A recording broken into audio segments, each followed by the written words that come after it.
He walks towards her on a cold winter's day with his button-down shirt and expensive blue jeans.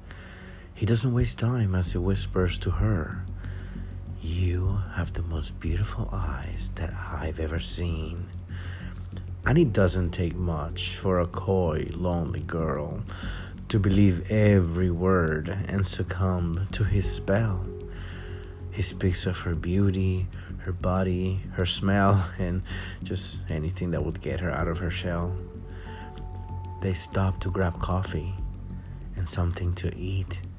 He asks her to join him at his place for a drink. She always had hoped that such a man she could meet, so without dwelling on doubts, the scene they both flee. They arrive at his place where her dreams could come true. He touches her hair and assures all is good. He touches her lips with his own, but withdrew to admire the beauty of her two baby blues. "With eyes like yours, I could lose myself forever. Why don't you join me in the bedroom to chat more or whatever?" And whatever is exactly what soon would happen. With another embrace, her morals are blackened.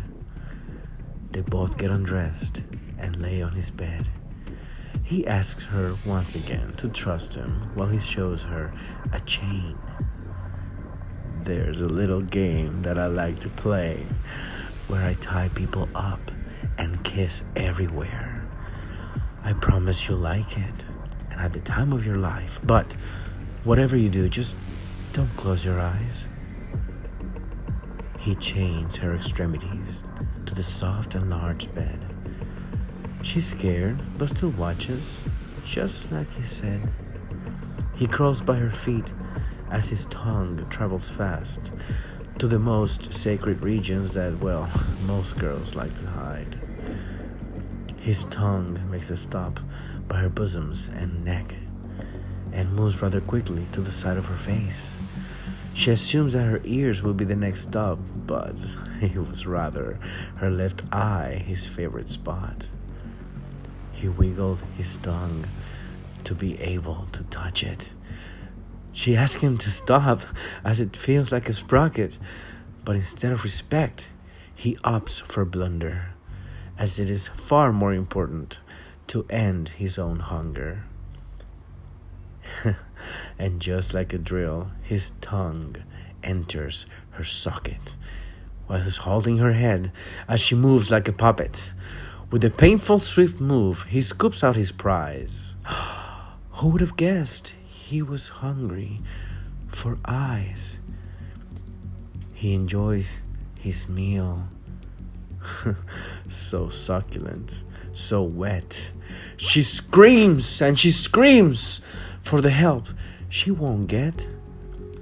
While wiping the blood from the side of his mouth, he thinks of a way to get the other eye out. So he forces this eye to open far wide.